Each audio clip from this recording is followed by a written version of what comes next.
Hello and welcome back to So This is Thailand. I'm Johan Wimonchalau. Swadee krap. I'm Tapani Manawet. สวัสดีค่ะ And I'm Belinda Skinner. สวัสดีค่ะ And a very happy Friday to all of you watching out there and to those in the studio as well. TGIF. It's Happy Friday. Great. It never seems to come fast enough and it's always over. Yeah. Actually, Way I too soon. kind of like Fridays a lot bit more than like you might say Sunday, even though you have Sunday off. Mm-hmm. Because Friday, it's like that expectation. Yes, that good it's feeling what's knowing to come, it's what's isn't to it? Because come. Sunday, it's what's to come is the week, Exactly. the working week. I Exactly. think that's why everybody loves Friday. Yes. Exactly. Now, we've had a little debate off camera that many of you might not know about, and that's the pulling of gray hairs. And it's an age-old myth My that if you goodness. pull a gray hair, more will sprout up behind it. I can't believe When in you're fact, talking about this. it is not true. It is not true. There's no clinical evidence to support it. And the fact that gray hairs, when you pull them out, the surrounding gray hairs, you might damage the follicle itself, but that's not what causes gray hairs. So, Okay, so from what I heard, you get gray hair because the pigmentation cells in that hair follicle has died. And if you pull it out, you risk damaging the other cells surrounding it too when you pull it out aggressively. And that is why it's suggested that you don't pull out gray hairs. urban myth. So do you cut them?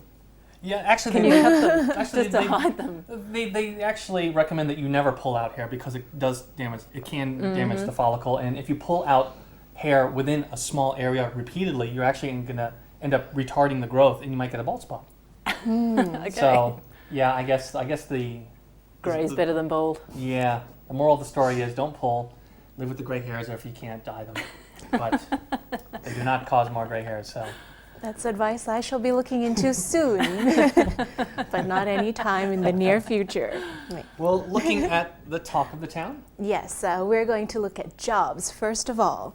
Now, the Office of Labor Market Analysis, which is part of the Ministry of Labor, that is responsible for job finding and social welfare, has collected some data on job vacancies from employers, and they found that there's 74,000 vacant jobs. Of those, some of the least desirable ones, ones that they're having difficulty filling up, coming in at number 10 is for mechanics.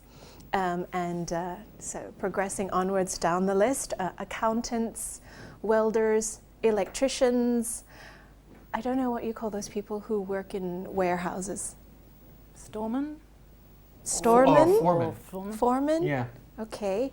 And then we have technicians coming in at number 5, office clerks, drivers, and sales assistants. And then the most wanted employees of all, let's say, is those involved in manufacturing of goods, and 23,000 available job vacancies there. Wow, I Wow, would have thought that's a number lot. one would have been politics. I think that with all the perks that comes with being a politician, it's a very much coveted job. So looking at more blue collar. Pretty by the look much. of that list. Yes. I heard before, somebody told me that there's full employment in Thailand and everyone could get a job if they wanted to, and maybe this is indicative of it. Maybe it's the less desirable ones, but if you really wanted a job, and you could. Well, the great thing about the office is they actually help train people. If you go there, if you are unemployed, they're very, very helpful. I was actually did a story with them a couple of years ago, and they are very proactive in trying to find employment for people, especially if you have a company and you have staff. If you're a foreigner working there as well, they'll also help you out trying to find and fill positions. So, it's a great thing. Obviously, there are going to be unemployed in any country you visit, but as long as there's some programs to help support, not as a welfare program, but as ones who can empower people to find work, it's a great thing. Well, if a lot of these jobs that we're talking about are the blue collar and the manufacturing, and there's all these vacancies, surely that could mean that it's the increase, the companies that are opening up and the increased manufacturing that we're doing here. So it's creating more jobs, hence why there's more vacancies. So there could be a good thing on it. It's Sure. the fact that we're growing and Thailand is really developing in more. Well, actually, looking at those figures, if you recall, early in the week we were talking about there was some protesting going over changing the lottery system to be computerized, and all the traditional people who sell the paper-based tickets were like, well, we're going to be out of a job. Well, with numbers like that, there are obviously positions which they could do as well. They wouldn't have to be out there. Good So, point. good way to match up needs and vacancies. Number two, moving along, we've probably talked ourselves to death when it comes to flooding. And now that we're nearing the end of the season of the rainy weather, guess what we're doing? We're talking about droughts. If it's not one, it's the other. Believe it or not, because of the geography of the country, obviously, certain areas of the country, even when we're in the monsoon season, are traditionally drought prone. And we're especially looking at the Northeast. It's a plateau. All the water runs off of it down into our nice little valley here in Bangkok, hence the flooding. But if you look at places like Nakhon Ratchasima, 10 districts around the area traditionally have droughts every single year. It's a major problem. A lot of people think, well, if it rains so much in the country, why can't you just get the water from here to there? Well, if you think about the distances, number one, and you're basically trying to move water uphill. Now, there are obviously reservoirs in the area. Some of them are at capacity, some of them only about 70%.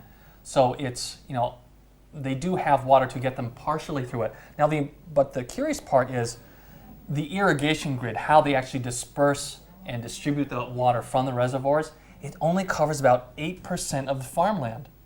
Who would have thought? Wow, that's a very low. It's a very low. So people outside of that irrigation grid, they're pretty much on their own, and you have to look at some of the projects which were initiated by His Majesty the King, like the Monkey Cheek, which are absolutely fantastic. A lot of other things by His Majesty, like the Rainmaking Project is another great thing that they do every year with great success. So there are ways of avoiding, or at least planning for the drought, much like there's planning for the flooding. Some farmers have even dug wells, not too deep, about 3 meters, and they actually get some water down there, and they're able to resell that water during the drought season for profit. Wow, okay. So, as long as there are ways of getting around the drought, getting water, farmers can get through it. But it's a problem every year, and we're always here talking about it. It's always the farmers, isn't it? Yes, it no is. No matter what unfortunately. country we're in, there's always the farmers you hear suffering with droughts. Very sad. Up next in Talk of the Town, we're looking at breakthroughs. Hopefully there'll be some breakthroughs on the drought situation. And we've made some breakthroughs in the medical field. A Siriraj hospital team has announced a very successful isolation of stem cells from amniotic fluid, which they said is going to help contribute to the treatment of many chronic diseases, such as Alzheimer's, osteoarthritis, diabetes, and spinal cord pain. Now, these chronic ailments comes from deteriorating stem cells in the human body. So being able to isolate stem cells and cultivate them is going to help a lot in the advancement of the treatment of these things. The preliminary lab test has been done with animals, but it will be some time before they can start testing on human beings, and of course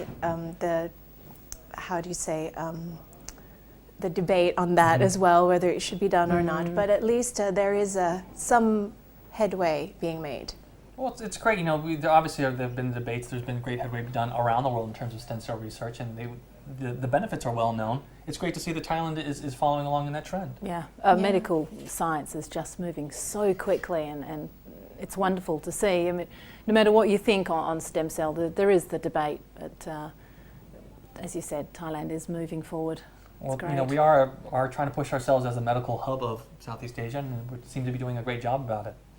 Speaking of health, though, looking toward a little south at Koh Tao, which is a very popular tourist. Have you ever been there?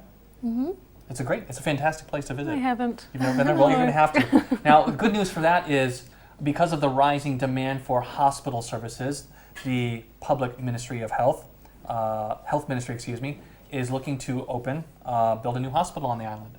So it's great. Most of the patients who are coming there are foreigners, obviously, and you've had about 6,000 patients so far in 10 months of this year. That's a number that's actually been steadily increasing. It's almost doubled from a few years ago, attesting to the fact of its popular destination for tourists as well. But it's great, you're going to be able to open it up, have services there. Another great reason. So obviously, if you had an injury, you wouldn't have to go back to the mainland to get services. Right. Well, and also the residents as well, if they have more kind of ongoing things. It's always nice to see a hospital opening up.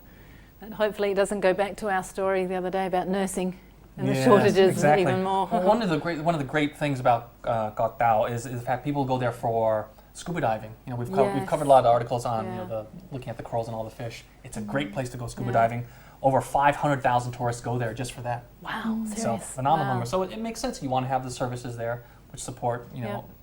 the lifestyle. Excellent. Well, looking forward to that. That's really good news. Like to see hospitals. And that wraps up our talk of the town. Now, coming up after the break, yours truly, once again, back on V-Talk. You are busy. Back on Mumonchalau Talk. For those foreigners who have spent any time here in the country, you'll know about the Ploncheet Fair, and that really needs no introduction. It's a great fair. It's a great really time. good. I believe they had over 26,000 people visit it Wow, last year. serious? Yeah, it's Yeah, a great time. it is getting busy. All nationalities, all sorts of different activities, food. Mm-hmm. It's a great place to visit, and we're actually getting to talk to the organizer, a lady who's actually been living in Thailand for a number of years. Actually, 1956. I think that number actually keeps popping up because that was the beginning of the Ploncheet Fair, if my memory serves me correctly. But we'll find out all the details about the fair, when it is, how you can join. And then after that, we're moving along to... Culturally Yours with Kun Ban. Excellent. So a little more tips on being here in Thailand right after the break.